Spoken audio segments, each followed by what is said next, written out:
Together with American songwriter, we had the opportunity to talk to Ocean Alley. Adam was able to talk to Ocean Alley on Zoom audio. They have a new record out called Lonely Diamond. Make sure to check out our YouTube page and Facebook page at Bringing It Backwards and follow us on Instagram and Twitter at Bringing Back Pod. And we'd appreciate your support if you follow and subscribe to our podcasts wherever you listen to these podcasts. We're Bringing It Backwards with Ocean Alley. Hi there. Yeah. How are you? I'm really well. Yeah, I'm very well. How are you? Doing well, man. Doing well. Thanks for doing this. No worries, mate. Oh, how you been? Great, man. Great. How about you? Very well. Very well. It's cold in Sydney right now. Oh, is that right? Yeah, it's hot here. I guess because you're on the other side of the globe. Is it like we're on the other side of the globe? Yeah. It's into winter, but it's been particularly cold, to be honest. So we're rugged up. But I'm sitting in the sun right now. It's nice. That's good. It's like complete opposite. We're in Southern California, so it's hot here right now. Spicy outside. Yeah, totally. Did you grow up in Sydney?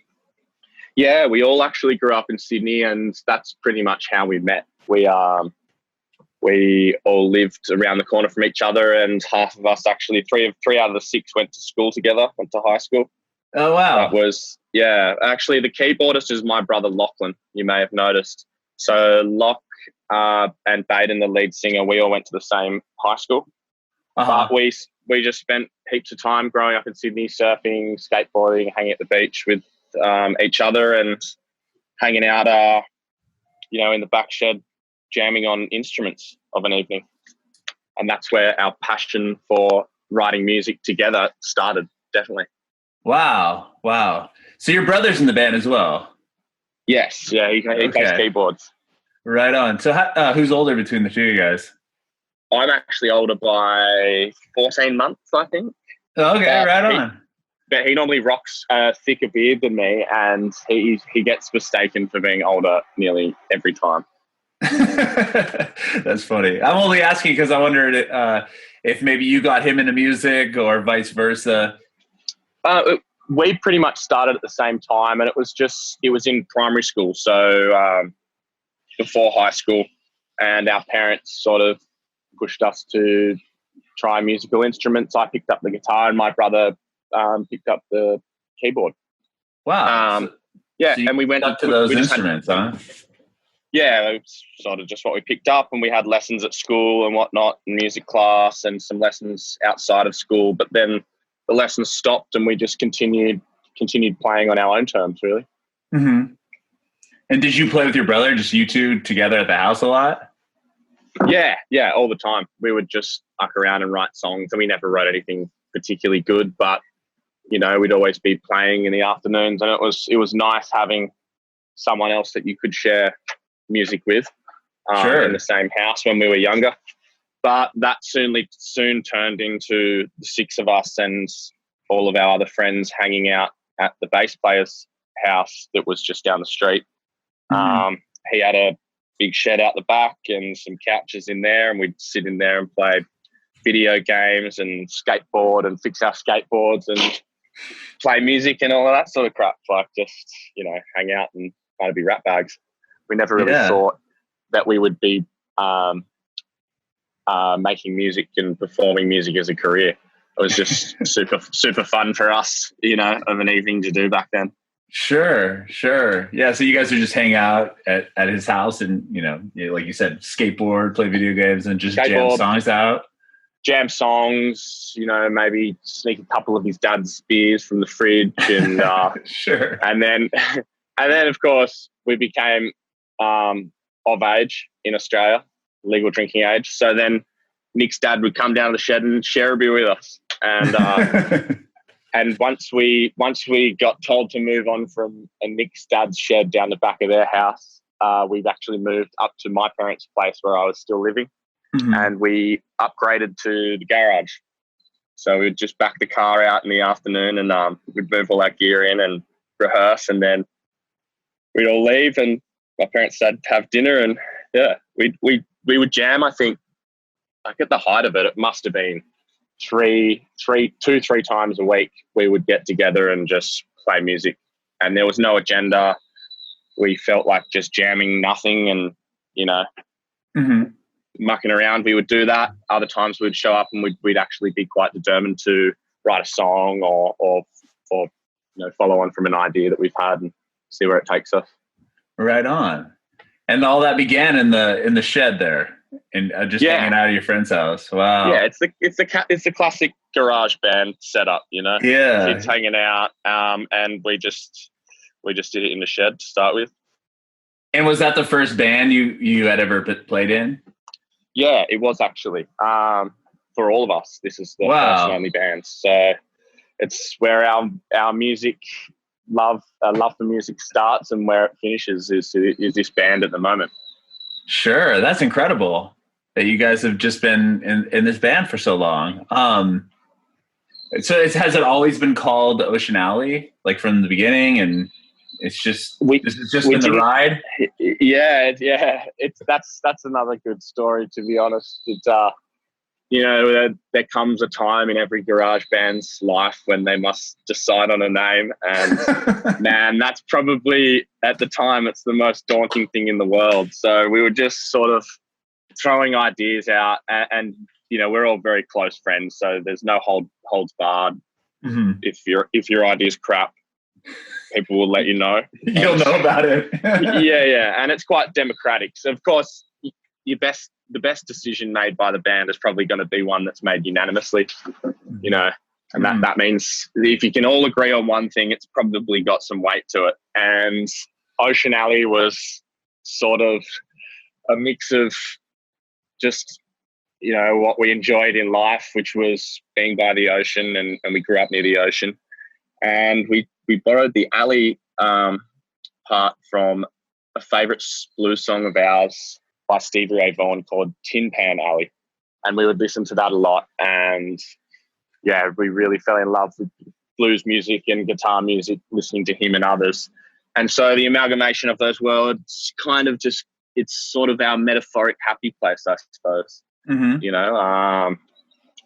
That's where we want to be transported to every time we're making music together.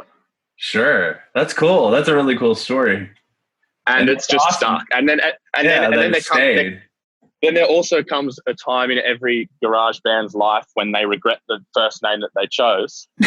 And so we all went, you know what, maybe that's not us. And we all went to the drawing board, same process. We came back and we agreed that if we could decide on something unanimously and it was a good name, then we'd change it.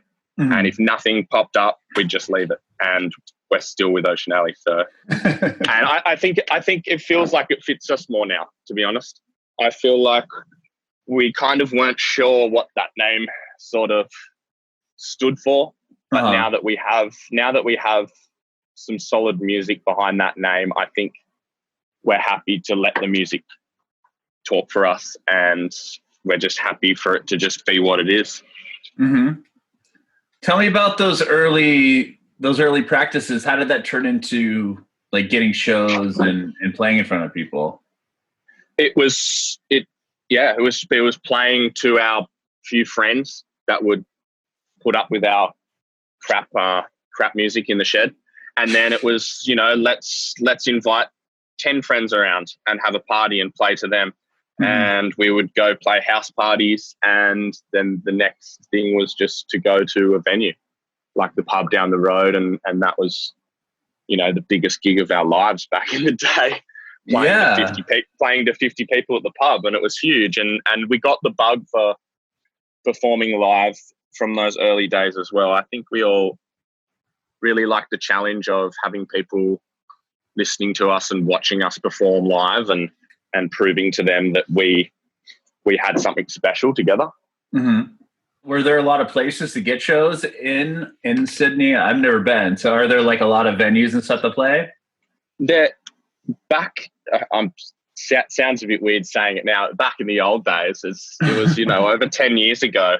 The city has changed a lot, but back then there was heaps of spots and there was places. We just live an hour out of the city. And around where we live, there's lots of pubs and there's lots of bars. I wouldn't say lots, but there's enough, and there's the usuals, and they're always popular. People always go to them. So landing a gig there was great because you didn't have to pull your own crowd. Sure, you know, like flyer and stuff because you knew people are going to be there already. Exactly. The pub's going to go off, and then you go from doing those style of gigs and you graduate to proper music venues in the city and in places in Sydney. Enclaves that are really popular for live music, the Inner West, Newtown, King's Cross back in the day. That's no longer around. That was like a big nightlife spot, and we would pack the van up and drive in there, drive ourselves, and we'd get paid, $200, and it'd probably just be enough to pay for the fuel. And so they were the early days, and we did it all ourselves. We drove ourselves interstate as well. Drove 10 hours in a day down to Melbourne to play a gig that night, and then drove back the next day. Oh my gosh! Yeah, we just shared the driving because there's 6 of us. So sure.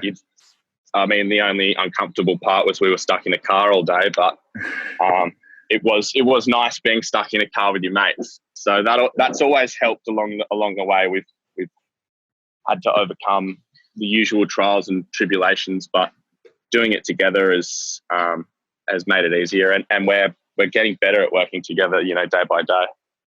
That's great. Tell me about recording your first EP. When did that come about? First EP was, I think it was released in 2013, and we had actually written a handful of songs that we were playing live at house parties and small pubs and stuff that have never been recorded, I suppose. So there was sort of almost an EP's worth of songs that we've probably forgotten how to play, but they were probably pretty shit. But Yellow Mellows, that's a crazy song. I don't know. We just wrote it in the same style that we've always written stuff, and we recorded it in Sydney in a shitty small studio, and we had no idea what we were doing. But I think the record itself has stood the time. The songs on it certainly have. They've been some of the most popular, and they still are some of the most popular. So yeah, we're still playing Yellow Mellow every show to this day. So it's been 7 years. Yeah, so, that means probably longer. It obviously held up. Yeah, because you were probably playing those songs before. Yeah, so I could probably say 8 or 9 years. Yeah. Wow. Yeah, so it's kind of, and we're about to release our your third studio album. Third studio album. Yeah, you're right. We actually have just been. Last night we were in a studio in Sydney recording a live session of it in full. Wow, a full live session of the whole album. Yeah, with video, we're all playing in a big live room, and there's some props around us looking really cool. So that's. I don't know if I'm meant to be telling you, but you can.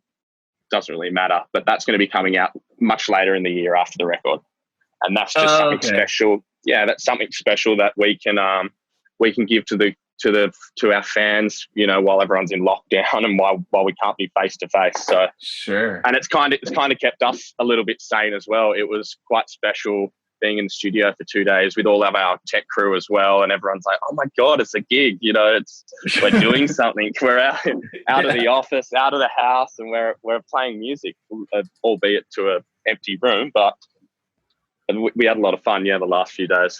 That's cool. Because Lonely Diamond comes out on June 19th, right? Mm-hmm. Okay, yeah. So in a couple weeks from now, and then the live version of it will come out later, months later. End of the year.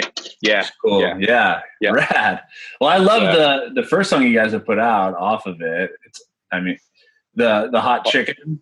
Hot Chicken? Yeah. That's a great song. Yeah, it's definitely one of the more upbeat songs on the record, I would say. Is that why you guys chose it as the first single? Yeah, well, the singles we'd released before that are also going to be on the record. Oh, really? So Tombstone, Infinity, and Stained Glass. Stained Glass. So, those. Okay. I didn't know if you guys just released those as like one-off singles. Yeah, Cool. there's people have sort of assumed that, and so I think knowing that, you can see that we sort of just wanted to release something that was different to the 3 previous ones. You know, Sure. trying to give a full taster of what's to come. Got it. You know, we want to keep people excited. We don't want to bore their brains out. Yeah, totally. Well, I'll get back and talk to you about the new record in a minute. Is that cool? Mm-hmm. I kind of want to go back to, so you had the EP. When was the first, like, what was the first touring experience you guys had? Was that after the EP came out, the first EP, or later down the line? It would have been similar time. I mean, it depends what you mean by touring. We've, as I said, driven ourselves. It was definitely the first big tour was after that first EP when we started playing.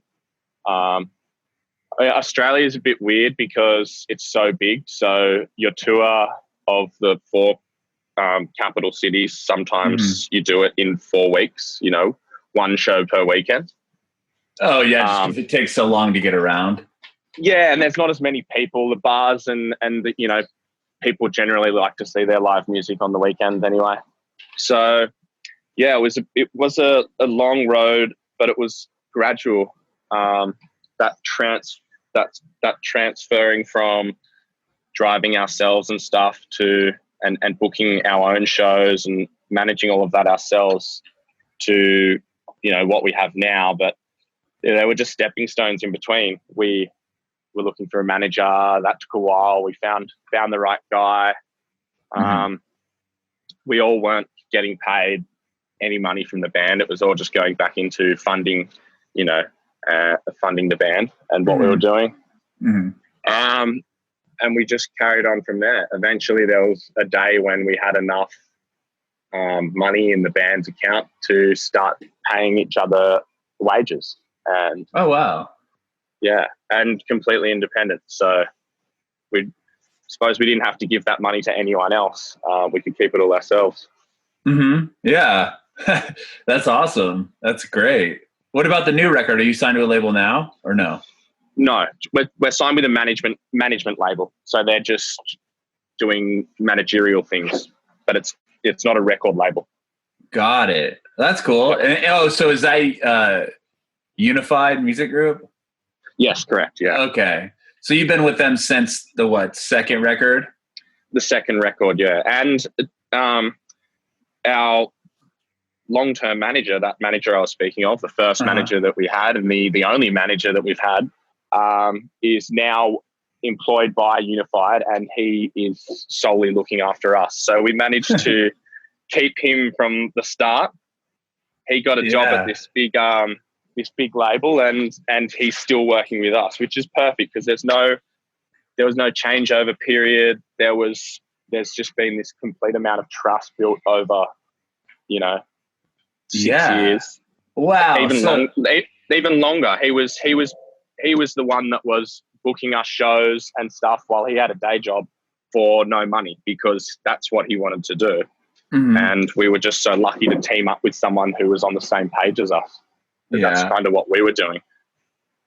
But he also kind of got lucky by managing a band that has, you know, great talent, and he knew that there was something there. Yeah, of course. Well, yeah. That's you can praise him for that for sure. He had the foresight to see that, and he just has the I mean, he's so great, Dan. He has the loyalty is just amazing, and he's always looking after us, and he's always doing his best. And so, I mean, if there's any advice for you know, smaller bands when it comes to managers, we've only had one, but if you get the right one the first time, then you don't have to, you know, muck around and waste time and waste money. Sure. So he was managing you guys on his own, and then did he get the job with Unified and then bring you guys on, or were you already in talks with them and you kind of just happen that way? No, so we were sort of looking to move up to the next level when it came to a manager. So for a while there, we were thinking, we're at a level where we need to be hiring someone with experience, and with, more importantly, not necessarily experience, because Dan had all the experience with us personally, but someone who we needed someone with more resources, someone with more contacts, someone with, something like that. And it worked out that Dan was totally open to this. Unified, and he applied for a job at Unified, and they saw what he was doing with us independently, and he got offered a job. And he said, listen, if I go to Unified, they are happy to have you come and sign with them, and I will just work with you full time, or you guys can go find someone else. There's no hard feelings. It's up to you guys. Which way do you want to go? I'm going to move to Melbourne. More than happy to take this to the next level himself. Or he was just as happy to let us go find someone else. And we thought long and hard, and in the end, it was pretty obvious. I mean, we didn't have to change anything in the way that we were operating. We didn't need to meet anyone new. We didn't need to trust anyone else. And our requirements of someone who had more resources and more contacts and, a bit more security in that kind of area were fulfilled. So we just ticked that box, and we were like, yeah, and it's been great. Did that all happen on Lost Tropics, or was that after that first record came out? That was after the first record for sure. Okay. It was, yeah.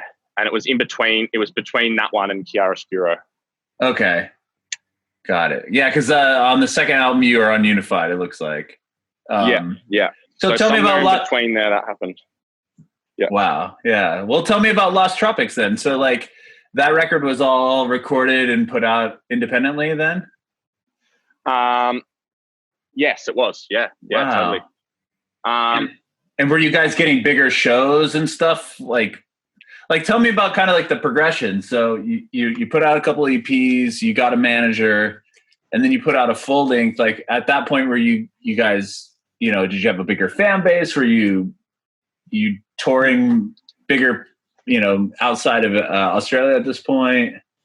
I think we were just after that record got released. We had our first international tour, and that was in Europe. Oh wow! If I remember. So yeah, it was just that gradual, building our fan base, and by the time we'd done that first record, we were sort of pretty set, in our way, and pretty focused on just doing this for as long as we could. So that was the main priority: just keep writing better and better music, but also keep playing to bigger and bigger crowds. Mm-hmm. So it was just slowly pushing it in that direction. I mean, Dan booking bigger shows, and yeah, it was just a big team effort to make it all come together, I suppose. But yeah, and then again after the next record, that's just what we've always kept striving to do. So after you put out the second record, you did the same thing. You did international we went back to tour. Europe. Yeah, we went back to Europe. We went to the States.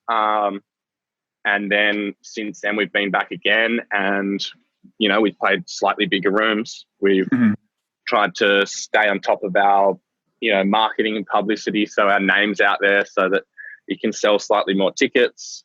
And you upgrade your travel options. You're no longer in a 9-seater van. You're in a nice tour bus with beds on it and stuff. So yeah, it's just, you got to be in it for that long haul. And it's when you're lying down in bed, sleeping overnight, driving to the next city, you remember that shitty 10-hour drive to Melbourne in the taxi, sitting upright in the boot of the car and all of that. Right. Yeah, it's, and that's what sort of keeps you wanting to work harder, I suppose. Yeah. Do you remember when you started to really see a change, a shift happen for you guys, for the band? It was gradual. People, we get asked this, and you can't pinpoint it. Really? That's cool. it depends on sort of what you're basing, you know, that shift to be, you know, or what would constitute a big shift like that. I mean, it all sort of happened at different times. We started making enough money to afford new gear. We started playing bigger shows. We started writing better music, we thought, all just because we were building on what we'd done previously. Wow. What did you play when you came to the States? Did you guys do a whole run of the North America? Yeah, we did North America. So we started on the West Coast, and then we headed up the West Coast. We headed up to Canada, played in Vancouver, drove east into the heart of the Canadian abyss. Right. playing in some cities in Saskatchewan province, and to 10 people and stuff, just going like, really, what are we doing? So they're the places that you just don't go back to, and you have to learn and you have to grow, and you can't do the same thing over and over and over, you know, if you want to get any better. Sure. We headed east, played the East Coast, then down through sort of the middle a bit of America and back to the West Coast and flew home. Wow. And we've done that three times now. Were you supporting? Sorry, go ahead. One of the times we were supporting Tash Sultana. Oh wow, love her. Yeah. So we became friends in Oz just around the traps, and she likes our music and we like her music, so she had us on board for that, and that was really special because she was playing these huge, beautiful theatre venues and whatnot, and that was just great experience for us and great exposure as well. Sure. Couple of shows though where we just, because we'd start playing and you could just, she had a different crowd than what we normally have at our show, and there were just people sort of standing in the front row, like not really smiling with their arms crossed and stuff, and you're like, you know, trying to win them over the whole set, the whole 30 minutes that you got. And it was kind of nice to see those people by the end, you know, tapping their foot, and they had no idea who we were, but you could tell they were enjoying it. So it was nice to win those fans over. Yeah, I always find that interesting. It's interesting here in America, like guitar heavy and like rock sound, like those bands just, I feel like, I don't know, they don't get the same respect that they do in the UK. Did you feel that when you came here and played? I think it was just a product of the different types of people that were there that aren't normally at our shows. Okay. Tash attracts such a broad range of people to her shows, and it's just, the demographic is so much different to what we were used to playing, you know, around the traps in Oz and the people that were buying tickets to come see us. But it was great. In the end, it was that experience, you know, made us better again. And, it got us ready for playing some of the biggest shows that we've played off the back of Chiaroscuro, back in Oz, some of the big festivals. I think that tour really helped us to get comfortable playing in front of bigger crowds. Is that pretty nerve-wracking, like playing to massive audiences like that, like in those festival settings? It can be, but I don't think we really get nervous, to be honest. There was that Splendor show was incredible. We may have played to 30,000 people.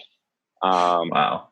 And it was amazing. But everyone said when we walked off stage, no one got nervous until we came off, and we were all like shaking when we got off stage with, you know, adrenaline and excitement. But as you walked on, I was kind of just more worried about my fingers because they were cold, and trying to remember the first note and, you know, come in the right key. And so, and we've been playing together, sharing the stage together, you know, the six of us for so many years that it's just, it's becoming second nature when we play together, at least with the six of us. Yeah, you guys just vibe. You know exactly what everyone else is doing if you've been doing it for that long. Yeah, we know what everyone else is thinking. We know we're all in the same boat, and I mean, it's the perfect it is a lot of pressure, but standing in front of 30,000 people really makes you not stuff up. Like it's sometimes you're like, I should have stuffed that one up, but somehow I landed it because everyone was watching. So yeah, and also with it being a big rock sound and a full 6-piece band with 3 guitars, bass guitar, keyboard, drums, backing vocals. If someone makes a little mistake, and we've never played to a track or a metronome or a click track or anything like that. So if someone makes a mistake, you can kind of just cover it up and keep going. Yeah. And if you're in tune with each other, that becomes even easier. You just sort of turn around and you know that all the band members heard the mistake, but nobody else did. Yeah, you just smile at each other and sort of give them a nod, going, "Yeah, thanks, mate. Thanks for covering me." Yeah, because nobody else in the crowd, they're just dancing and having a great time. They're not paying attention to the mishap on the guitar or whatever. That's cool. Well, tell me about this new record. So Lonely Diamond, June 19th, it comes out. You said you've released the prior songs that you released last year were going to be on it, and then the new one, Hot Chicken. What was this different? Was this record different, like approaching it and recording it, or similar to the first two? We had more time, I would say, to demo tracks and rewrite them, and we sort of just went in with a little mission to try some different sounds out. We've tried a bit of like a spaghetti western surf rock kind of vibe in some of the tracks that we wrote later on in the process. But yeah, just much the same. But we had time in between touring to walk away and do a tour and play the old songs and come back with fresh ears and change stuff, which we probably hadn't had that opportunity the previous record. And definitely worked out way better for it. There were some bridge parts that we just completely changed, and they sound so much better. We could kind of have that a bit of a macro view kind of thing. And were you working with the same producer? Yeah, we've been working with the same producer for since In Purple EP, and that was the one after Yellow Mellow. Wow. Yeah. So it's a big in-house team, and Cal also does our live sound. So to have the producer do the front of house sound is great because he has a fundamental knowledge of all of our songs, just as much as we do. And so he's able to just transport that recorded sound to the stage and vice versa. So that we have that consistency. And so when we play live, it sounds like the record. That's really cool, because a lot of bands I've heard have problems doing that. Like they may be a rad live band, but they can't translate it onto the recording and vice versa. Yeah, I think having Cal as our front of house mixer and also producer, and he's also mixed the records, that just has that, that knowledge about our music, and he can easily transfer it from the studio to the stage. Yeah. That's great. That's awesome. I want to know if you have any advice for aspiring artists. I know you kind of touched on it earlier, but I want to see if I can get a full answer from you. Yeah. So, I mean, if I could say anything, it's